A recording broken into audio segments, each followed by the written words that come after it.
sĩ từ bốn phương trời về nơi đây cùng hát vang lời Việt thương ngàn năm văn hiến, đem quê hương giống nòi giống tiên đến muôn nơi cùng hát. Kính thưa quý vị, chúng tôi đang thực hiện chương trình để phỏng vấn thượng nghị sĩ Thomas Bird. Ông là đại diện cho hạt 34, rất là nhiều những đồng hương chúng ta sống trong cái địa hạt này. Trong phần đầu của chương trình thì chúng tôi cũng đặt một số câu hỏi liên quan đến vấn đề về văn hóa cũng như vấn đề kiểm tra dân số 2020 census.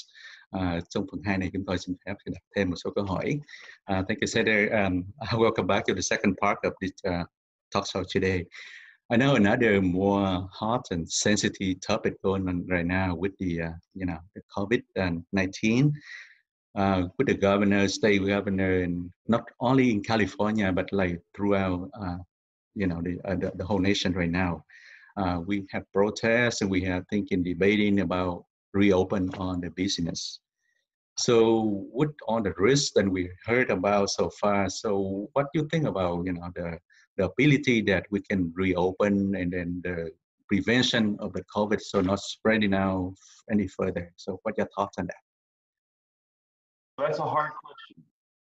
That's a hard question. I know, Doctor, I know your primary concern is the health and welfare of our community, our families, our neighbors, all those folks. And so I'm not you're a healthcare professional. I'm not. I'm simply someone in elective office and a lawyer by profession. So I have to follow the guidelines, I think, of public health professionals. And then there's some component in terms of making sure that we are healthy, but also have some economic viability. My office, my law office is closed. Your office, my guess, is probably closed right now. People are feeling tremendous pain, economic hardship. Many folks in the Vietnamese American community are entrepreneurs. They've opened their own stores. They're doing their own business. We want to get them open as soon as possible, but as safely as possible. As of today, we're beginning phase 2 here in California, where retail stores can start to provide merchandise to their customers at the curb. We're starting to have other offices that where you can safely distance open up. It's going to be where restaurants can provide carry-out food or delivery food, that kind of thing. And we're gonna slowly open up here. I check every day to see what the status is in Orange County. We have, I believe, as of this morning, 66 deaths. Sadly, 66 families that have lost loved ones that are grieving right now, and we have approximately 170 folks that are in hospital right now with COVID-19, and a large number of those in ICU. I think, again, I'm not a public health professional, that the number of hospitalizations is starting to level off, but the number of deaths continues to increase. And so our first goal is get this behind us, or at least get this to a place where we can address it health-wise, and then begin to get back on our feet economically. But it's hard right now, and I'll respond to the second part after you've translated. Thanks. Thank you. Kính thưa quý vị, chúng tôi trong phần 2 đặt một cái câu hỏi về liên quan đến cái mùa dịch COVID-19 này. Thì như quý vị biết là một số tiểu bang không riêng gì Cali mà ở trên toàn quốc Hoa Kỳ nay thì đang nghĩ đến tình trạng là sẽ mở một số những cái cơ sở thương mại. Thì câu hỏi chúng tôi đặt đến thượng nghị sĩ Thomas Bird là ông suy nghĩ gì về cái khả năng là chúng ta mở những cái cơ sở theo từng bước như vậy mà không có bảo đảm là không có dịch COVID nó tiếp tục lây lan. Thì như là thượng nghị sĩ Thomas Bird có cho biết là ông cũng không phải là một người trong các ngành y khoa, nhưng mà theo ông thì cũng ta cố gắng làm thế nào. Hiện nay thì chúng ta đang ở phase 2, tức là cái giai đoạn thứ 2, cũng mở một số những cái cơ sở thương mại như là nhà hàng thì có thể đến để lấy thức ăn. Nhưng mà cái vấn đề cái quan trọng là ông muốn làm thế nào để cái dịch bệnh này nó không tiếp tục lây lan và con số tử vong nó càng thêm nhiều hơn. So if you're unemployed, you need to go online or contact them by phone. And I know it's hard. I know they're overwhelmed right now. What's called EDD, Employment Development Department. If you're unemployed or your hours are reduced, your pay is dramatically reduced, you can get unemployment benefits from the state, from the government. But you need to apply as soon as possible. And in addition to that, until the end of July, there will be a supplement of $600 a week for those who are underemployed or unemployed. If you're an independent contractor, so for example, if you are a musician, for example, and you contract with a number of different organizations, you're also eligible for some compensation. You need to go online and access that portal. It's called PU, I believe, PUA portal. And if you're a small business owner or a business owner, I'm focused right now on small business owners, then what you need to do is also contact your bank immediately to see what kind of loans you can get in order to survive here for the next couple of months. Again, if you have questions about these things, you should call our office. We have people there who speak various languages that can assist. That's great information. Thank you, sir.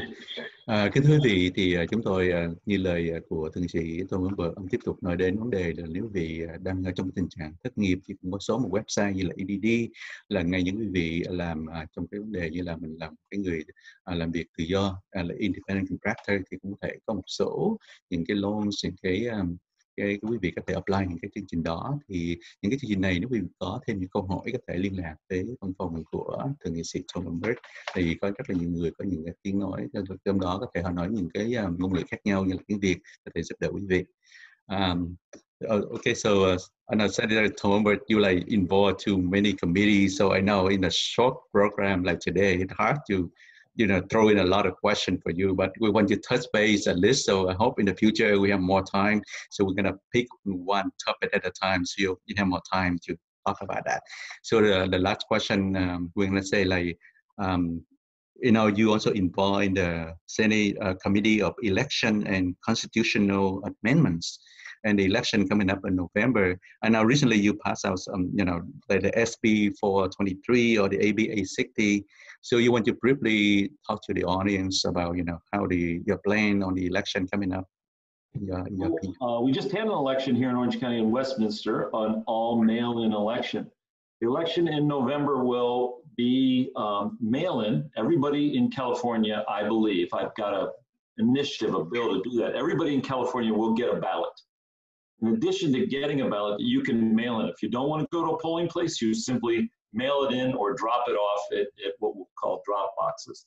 In addition, we're going to have places that are going to be open for in-person voting for Election Day and at least a few days before the Election Day, so that if you want to register to vote, you can register to vote even up to and including Election Day.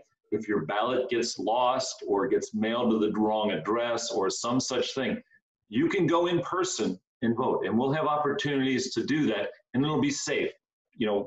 We hope and pray that by November that the crisis is in large part behind us. But even so, we're going to make sure that everything is sanitary, that people are wearing face masks who are working at the polls, that people are wiping off voting machines, that people are being extremely careful so that we don't increase the disease. So people should know it. They should be ready and get ready to vote in November. We want them to vote in November, just like filling out the census form. Thank you very much. Kính thưa quý vị, chúng tôi cũng đặt một cái câu hỏi cho ông, vì biết rằng thượng nghị sĩ Tom Member cũng involved trong rất là nhiều những cái tiểu bang khác nhau, những ủy ban khác nhau trong cái thượng nghị viện Hoa Kỳ, thượng nghị viện Cali. Thì chúng tôi có nhắc đến cái SB, những cái dự luật như là 423 cũng như là dự luật AB 860, quý vị đã nghe trên những làn sóng thông tin trước đây. Thì ông cũng đang trong một cái ủy ban về cái ủy ban thượng viện về bầu cử và sửa đổi hiến pháp. Thì hy vọng trong những tháng tới thì có những cái lá phiếu được gửi ra, quý vị có thể dùng những lá phiếu đó trong cái tình trạng rất là an toàn để không ảnh hưởng sức khỏe của mình, và cũng không ảnh hưởng đến vấn đề là quý vị có thể bầu cử trong cái cuộc bầu cử vào tháng 11 này. Thank you, Senator, and so we're so sorry that we're running out of time, and now we had more questions for you, but with the limited time of our talk show, so thank you very much for joining and share your thoughts on many topics that we touched base on. So for the last few minutes, anything else you want to share with to our audience right now? No, I realize this is a difficult time, and people need to continue to distance themselves and to take all the safety precautions that they know about. And I just want to conclude again by thanking you. And I want you to translate this because you are a modest and humble person. You have helped our community by, for example, providing information in this show, by enriching our community through music and through making sure that our young people understand their heritage. So thank you so much. Thank you very much, sir. Kính thưa quý vị, thì ông cũng muốn chúng tôi dịch lại những cái lời này, thì một lần nữa chúng tôi cảm ơn ông đã có những cái lời khen ngợi về những công việc của chúng tôi trong những thời gian vừa qua đối với cộng đồng của chúng ta. Thì hy vọng rằng trong những tháng tới thì chúng tôi sẽ nghe được nhiều hơn. Thank you very much, Senator Tom Humbert, and be safe and healthy, and we appreciate for many works that you have done to not only for our Vietnamese community but for the whole California state. We hope we're going to bring you back for different in future talk shows and to share more of the things that you want to share to our audience. Thank you very much, sir. Thank you. Quý vị, chúng tôi xin phép được ngưng chương trình ở đây, và chúng tôi xin hẹn quý vị trong chương trình câu lạc bộ Thượng nghị sĩ Talk Show tuần sau, và quý vị có thể liên lạc với Cao Minh Hưng qua số điện thoại 714-403-9315. Xin trân trọng kính chào quý vị. Tình nghệ sĩ từ bốn phương trời về nơi đây cùng hát vang lời Việt thương ngàn năm văn hiến, đem quê hương giống nòi giống tiên đến muôn nơi cùng hát.